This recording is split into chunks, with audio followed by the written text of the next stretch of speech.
हाय बच्चों, आप सभी का स्वागत है इस YouTube channel knowledge is power में। Today you have come on the exercise 1.6 of question number 1।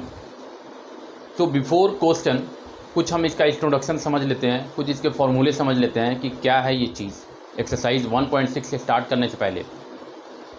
तो अगर आप इस चैनल पर नए हैं तो कृपया करके इसे सब्सक्राइब, शेयर, लाइक ज़रूर करें। अगर आप पुराने हैं तो आपको कोई प्रॉब्लम आ रही हो इस चैनल में तो कृपया करके आप कमेंट बॉक्स में बताएं, इसको वीडियो के माध्यम से सोल्व किया जा सकता है। तो आई थिंक हम लोग क्वेश्चन की तरफ आते हैं। तो ये जो क्वेश्चन है हमारा फाइंड 64 इस टू द पावर 1/2, इस तरह से दूसरा क्वेश्चन है, इस तरह से तीसरा क्वेश्चन है। लेकिन इससे पहले जो है लॉ ऑफ एक्सपोनेंट्स है फॉर रियल नंबर्स के लिए, जिसमें हमने कुछ फॉर्मूले दिए हैं 1, 2, 3, 4 एंड 5, नेक्स्ट 6। तो ये लॉ ऑफ एक्सपोनेंट्स है वो क्या है? तो लॉ ऑफ एक्सपोनेंट्स को समझने के लिए सबसे पहले हम देखते हैं कि a is called the base and the m and n are the exponents. यानी a को बेस कहते हैं और m एंड n को जो है वो हम एक्सपोनेंट्स कहते हैं। अब देखते हैं कि कौन इसमें बेस है और कौन एक्सपोनेंट्स है।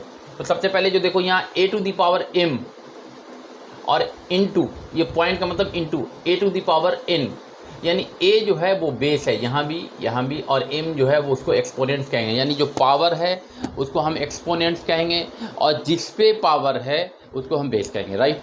तो ये देखो a जो हो गया वो बेस है, a to the power m, a to the power n। जब इस तरह का होगा, दोनों a बेस जो है सेम होंगे, तो हम लोग क्या करेंगे, दोनों बेस सेम होंगे, दोनों पे पावर जो है अलग अलग है, m है यहाँ पे n है और ये मल्टीप्लाई कर रहा है, तो हमारा हो जाएगा बेस a और m प्लस n जुड़ जाएगा। ये है पहला formula. Second, a to the power m हो ब्रैकेट के अंदर और उसके ऊपर पावर n है, तो m और n जो है वो मल्टीप्लाई हो जाएगा।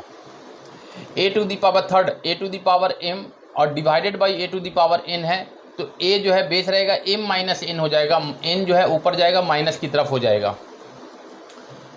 तीसरा हम देखेंगे a to the power m into b to the power m। ये दोनों अलग अलग है, बेस a अलग है, b बेस अलग है, लेकिन ऊपर का जो पावर है वो m जो है वो एक्सपोनेंट जो है वो सेम है।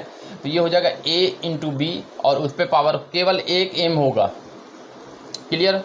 अब फिफ्थ में हम देखते हैं 1/a to the power n। इसका मतलब है कि जब ये ऊपर जाएगा तो माइनस, जैसे यहाँ पे कैसे a to the power n जब माइनस में गया, ऊपर गया तो माइनस n हो गया, ठीक उसी तरह ये भी ऊपर जाएगा तो माइनस n हो जाएगा। और एक चीज़ होता है a to the power 0 equal to 1, ये फॉर्मूला याद रखना है।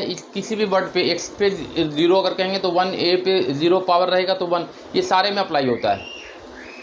तो ये था हमारा लॉ ऑफ एक्सपोनेंट्स। अगर इसको आप ध्यान में रखते हो तो क्वेश्चन नंबर जो एक्सरसाइज में आ रहा है, जितने भी क्वेश्चन हैं, 3 क्वेश्चन है, तीनों क्वेश्चन सोल्व करने में बहुत आसानी होगी। तो मेक श्योर कि आपको ये समझ आ पा रहा है। तो हम क्वेश्चन की तरफ आते हैं। क्वेश्चन 1 में कहता है फाइंड 64 टू द पावर 1/2। अब 64 को ना फैक्टर में करो, प्राइम फैक्टर करो इसका 64 का। तो आप देखोगे ऐसे करोगे, 2 3 6, 2 दूनी 4, यहाँ 2 एकम 2, 2 छक 12, 16 दूनी 2 अटे 16, 2 चौके 8, 2 दूनी 4, यानी 1 2 3 4 5 6, 2 कितने बार आ गया,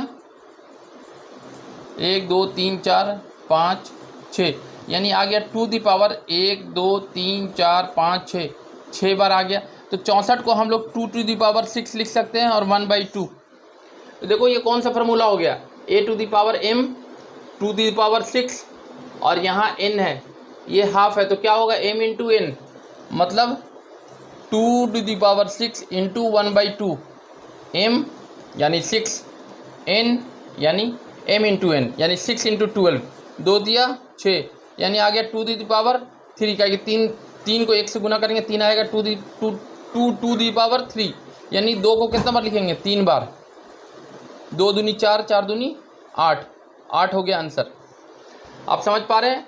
2 टू दी पावर 6, 64 को हम लिख दिया, क्योंकि यहाँ पे हो गया 2 6 बार हो गया, और यहाँ 1/2 है, तो 6 जो है वो 1/2 से गुना हो जाता है, जैसे यहाँ पे गुना हो गया, तो 2 3 6, 3 आ गया। 2 टू दी पावर 3, 3 का मतलब हो गया 3 बार हम लिखेंगे, 2 इंटू, इसको मिटा देता हूँ तो और क्लियर हो जाएगा। यहाँ पे 2 टू दी पावर 3 का मतलब हो गया 2 इंटू 2 इंटू 2, 2 दूनी 4, 4 दूनी 8, ऐसे आंसर हो गया। तो इस वे में हम आगे भी बना सकते हैं। अगर हम देखें तो दूसरा जो क्वेश्चन है, दूसरा क्वेश्चन में क्या कर रहा है, 32 टू दी पावर 1/5। 32 को अगर हम फैक्टर करेंगे प्राइम फैक्टर, 16 दूनी 32, ठीक है ना। और यहाँ हो गया आपका 2 8 16, 2 चौके 8, 2 दूनी 4, 1 2 3 4 5, यानी कितना हो गया, 2 को 5 बार लिखेंगे 1/5, और 2 अब यहाँ पे 2 दी पावर 5 यानी m, और 1/5 यानी n, m इंटू n यानी 2 इंटू 5 इंटू 1/5, 5 से 5 कट गया, यहाँ पे 1 बचा, 2 टू दी पावर 1, इसका मतलब क्या हुआ, 2 ही हो गया। तो ऐसे, तो आप तीसरा क्वेश्चन आप खुद बना के देखेंगे, ये तो समझ आएगा आपको कि हाँ जी कैसे बनता है। बहुत इजी है, केवल आप लॉ ऑफ एक्सपोनेंट को समझें केवल। क्लियर? नेक्स्ट वीडियो में मिलते हैं, जब तक के लिए थैंक्स।